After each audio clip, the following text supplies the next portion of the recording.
I'ma keep winning, winning. I'ma keep winning, winning. I'ma keep winning, winning. You can try to save yourself, but you only go.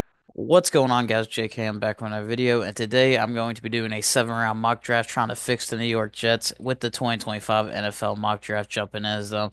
Please make sure to like the video, comment down below anything you agreed or disagree with that I talk about in here, and make sure to subscribe to the channel for future NFL content. I'm going to be using the Jets in this 7 round mock draft simulator. I want to try to make this a series, so if you want to see this with other teams and perhaps maybe your favorite team, please comment down below if this is something that you'd be interested in seeing. So I'm gonna go ahead and jump into it using the Jets. Hopefully we get a pretty, realistic simulation going into here. So I'm gonna go ahead and jump into it and hopefully we can get one that's pretty realistic. Looks pretty realistic so far. The Giants using Mimbu probably wouldn't be very too realistic, but this one does seem to be kind of pretty realistic at this point.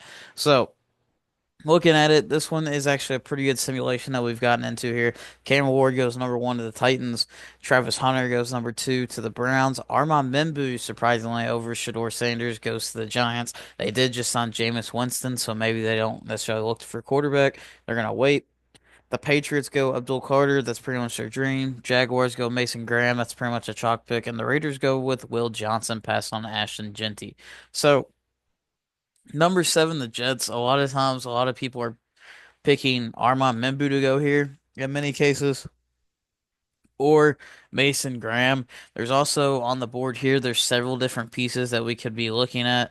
There's Tyler Warren, there's Tedero McMillan, there's Kelvin Banks, Will Campbell. Those are all the different type of pieces. Maybe they end up going with a defensive player, but at this point, the three options I think that we're looking at here with the seventh pick for the Jets at this point is Tedero McMillan, Tyler Warren, or trading back. So I'm gonna look and see what the different trade offers are. We could move back to 10 with the Bears, who's probably trying to move up for Ashton Genty, I would think, but who knows? We could completely go by the first round, get a second round pick and a first round next year. That's pretty unrealistic, and move back all the way to 25. So here's the thing.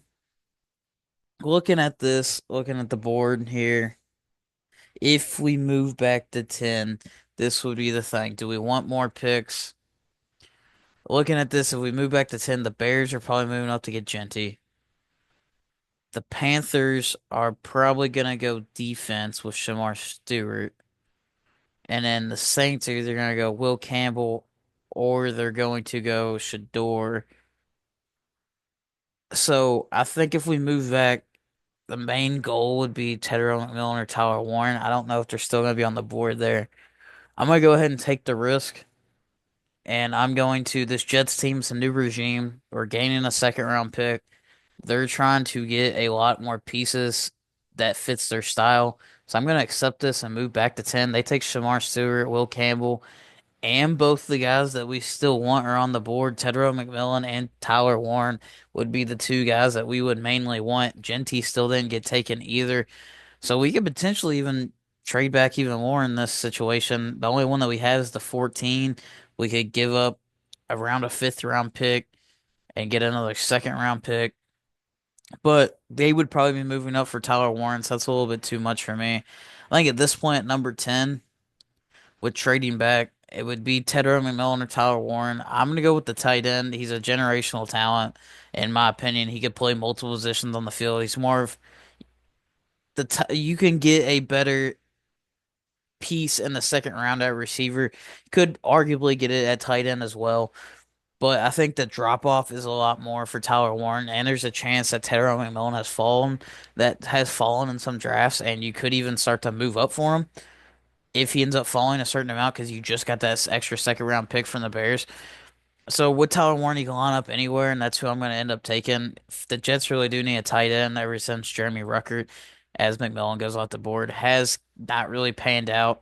So they still do need that tight end spot to be taken. And now we gain a round pick to be able to pick this up. And he's kind of like that George Kittle. You can line him up anywhere. He's just an offensive weapon that the Jets could really have that they really haven't had the last couple of years. And I really like this pick for us. I think mainly it's three guys that we're targeting at the seventh pick. It's either McMillan, it's either Warren, or it's Armand Membu. And here we have back-to-back second round picks now. Look at the two trade offers, back five spots to gain a third. Colston Loveland's still on the board, and there's several other pieces that we could be looking at. Now we do have two pieces, and Jackson Dart is still here. Jalen Milrow is still here. With gaining that second spot, it gives us that second round pick. It gives us a lot more flexibility since now we have two picks and we have a lot of later picks. I think really we're gonna be looking. I guess we could wait for a receiver. Receiver would have been the main thing, and looks like that they kind of flew off the board a little bit with Trey Harris going, and a lot of the Matthew Golden going. So a lot of the receivers kind of fell off the board. So tight end, the more you know. Really could have waited. I'm working on Hampton. Didn't really go off the board here, but there's several pieces that we could look at. I think we've really been looking. That interior defense line was awful last year. And looking at the board right now, with that being our run defense being a huge issue and Quentin Williams needing somebody next to him, Tyleik Williams from Ohio State, 6'2", 334. He's an exciting defensive prospect. Some people have talked about him going in the first round. He has very raw athleticism and physical tools to be able to make a lot of NFL makers excited. Like it says, he was highly disruptive run defender. He's one of the better run defenders in this class. So I think that really fits the Jets. And to be able to get him as a piece next to Quinnen Williams is really the case that you would really want in most case scenarios here. So being able to slot him in and take him there with that extra second round pick that you just gained while still getting the guy that you want in the first round, that really just goes how you want it to be able to slot him right in there with Quentin Williams. So moving on to the back-to-back picks that we have, we still have several pieces here. Do you go tight end? I think this is such a deep tight end class that you can wait a little bit. The other one is getting Irsay from Minnesota. He's a huge piece. You still need a right tackle in there. He's 6'6". He played left tackle for most of the season, but I don't think that he couldn't be able to slide over. He's a big run zone scheme guy. He was highly productive throughout his years at Minnesota. He's pretty much the biggest tackle in this class up there with Will Campbell. Or do you go ahead and grab a Jackson Dart here? There's been a lot of rumors that Jackson Dart could end up going in the first round. Here, looking at this, there's still a lot of quarterbacks later that you could really like, though, and a Kyle McCord you could probably get in the fifth round. You can still go offensive tackle perhaps later. You still got Belton, who's a nice piece on the board. I think at this point, with how the board is falling, we already have Tyler Warren, we have Tyleik Williams. Looking at the needs, I do think that you could wait on quarterback to get a little bit of a flyer. It's a very good quarterback class next year.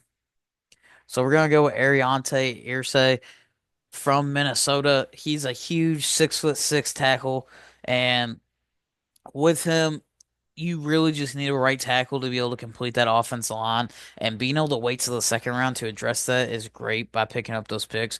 And with the four young pieces that you have, you pretty much just slide him into the right tackle slot to be able to address that need. And with him falling on the board there, he's a great run blocker scheme, zone scheme, as I mean, and how big he is to be able to step in there and be able to play that slot for the New York Jets would be great. Just slide him over to right tackle. The question would be how would he adjust, but I think that he would be fine. And in this instance, in the third round, you're looking for quarterback, you're looking for a receiver in there. You already have three solid picks there. With the board, we're gonna look at quarterback. Quinn Ewers is still there, so that would be an interesting option if the Jets end up falling in love with him. But he was being kind of questioned.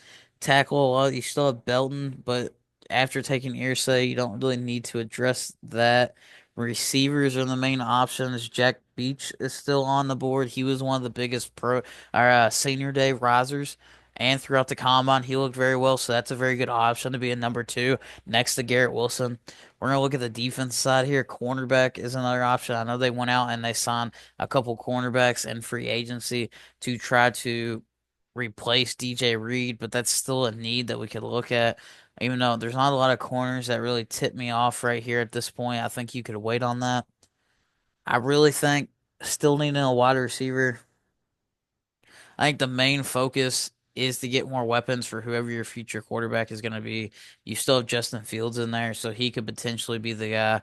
So we're going to go with Jack Beach from TCU. He was a guy in the Senior Bowl that was pretty much unstoppable. He has a huge frame that can go up and make tons of contested catches. He has great hands. We see Quinn Ewers go off the board. We see Jarrett Wilson go off the board to the Bengals, who's another great pick. And I think with this draft so far, you've pretty much addressed most of the needs that the New York Jets need by just getting guys that have fallen into your lap. You go with Tyler Warren at number 10. You get Tyleik Williams, a guy that can go in and be a great run stopper next to Quinnen Williams to kind of free up some space. You need that right tackle spot. And you go and pick up Irsay, who's 6'6" and could potentially slide over and just be a powerful right tackle that you would need. Kind of like similar to the Armand Membu if you were to take him at 7. And then you go and get Jack Beach, who was amazing at most of the Senior Bowls, and were able to show off his raw talent with his huge size and his huge frame that he was able to just go and be dominant in one-on-one drills. So here, you're kind of looking more for the defensive side. You've addressed a lot of the offensive needs. You got your right tackle. You got the tight end. You ended up getting the receiver that you need. You really are more looking for the defensive side, even though you're all on the wide receivers. Just looking at the overall board here, a safety would be nice, a corner would be nice, a couple of those positions. Yeah, linebacker is still being a piece that you would look at here. I don't think necessarily you would go running back, even though it's a very deep running back class. It may be a situation where you would try to load up on a couple of picks for next year, so you could end up trying to stockpile some picks because there's a potential case to where you would want to move up in next year's class for a quarterback. But looking at this, your next pick being at 145, I think linebacker could be a strong case for this New York Jets team. Jordan Phillips, just to get more defensive line help. He's very gifted defense tackle in this class. Looking at a couple of these, Quincy Riley could be a nice little option. He's a little bit shorter, could be a little slot option, even though you already kind of have that in place. He has very quick footwork. He's very fluent in a lot of his movements. He looks very good. Another linebacker that kind of stood out to me as scrolling through these is the guy from South Carolina, Demetrius Knight Jr. A lot of people have been talking about him. He played for multiple years. He has a great frame, being a 6'1", 235. And he was at Georgia Tech. He was at Charlotte. He's at South Carolina. So he's been in multiple, systems. And he's very good at reading the plays aloud and allow him to come to himself. Right now, he's listed at the 135th best prospect on the board. Looking at the main board, you could probably move back for him. So let's look at our trade options here that we have. There is no trade option, so it looks like that we're gonna have to pick here.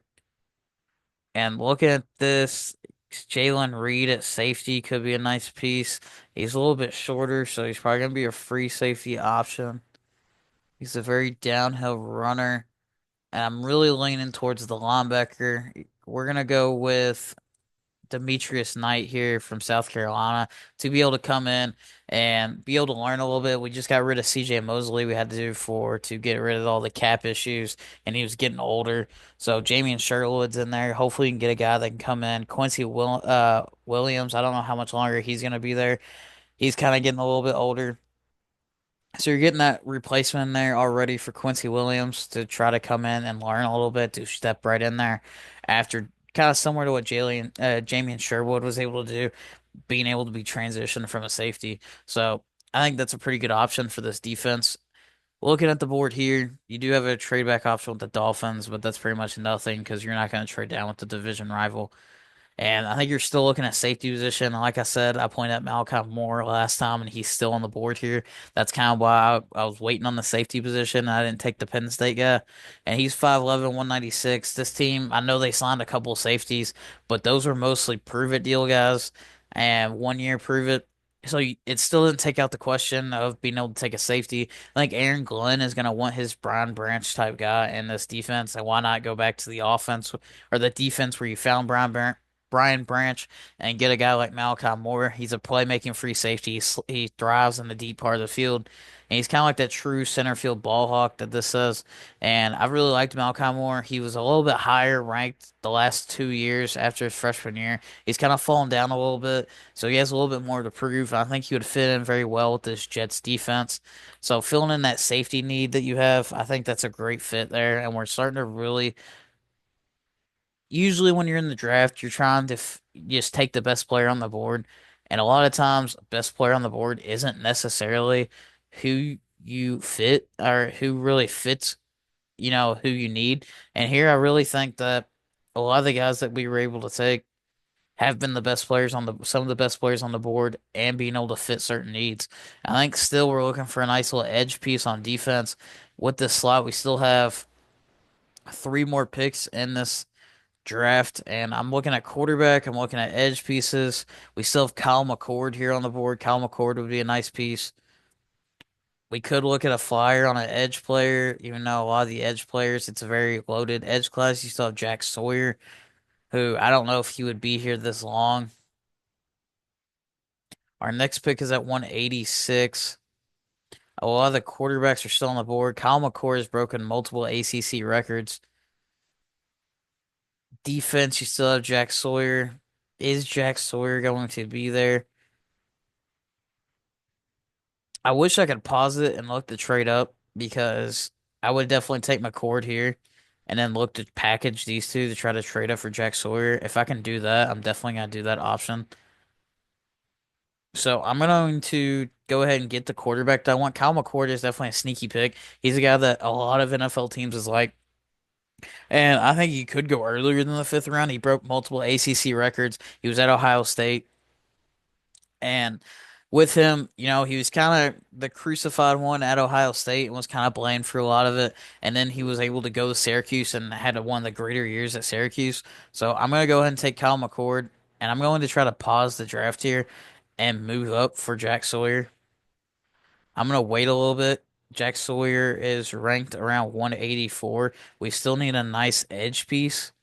So I'm going to wait and try to move up maybe to Cleveland spot. Or I'm gonna try to move up with Baltimore here. I think Baltimore would be a good fit. And trade up for 176. It's 10 slots. So I'm gonna propose a trade to Baltimore. I'm gonna wait and see if he's on the board at that point. As it falls down, see if Jack Sawyer makes it here before I make the trade. You have the quarterbacks going. So Baltimore's on the clock, and I'm going to propose this trade to try to move up with Baltimore, to be able to move up and try to get Jack Sawyer to round out this draft. You got that extra draft pick from the Bears, so then this gives you a little bit of ability to be able to move up and make these picks more expendable. So you have 186, moving up 10 slots and throwing in an extra 6 round pick. I think that's a pretty fair deal to be able to offer, even though it was rejected. So we're gonna wait a little bit longer and see if he can make it. With the Browns moving up couple slots, we're gonna try the trade here with the Browns. Throwing in that 6 round pick just to move up 7 spots. And that is accepted. And we're going to move up and give away that 6 round pick. And we're going to end up taking Jack Sawyer here as we resume the draft. We're able to move up and we're able to get our edge piece to go in with Jermaine Johnson and Will McDonald.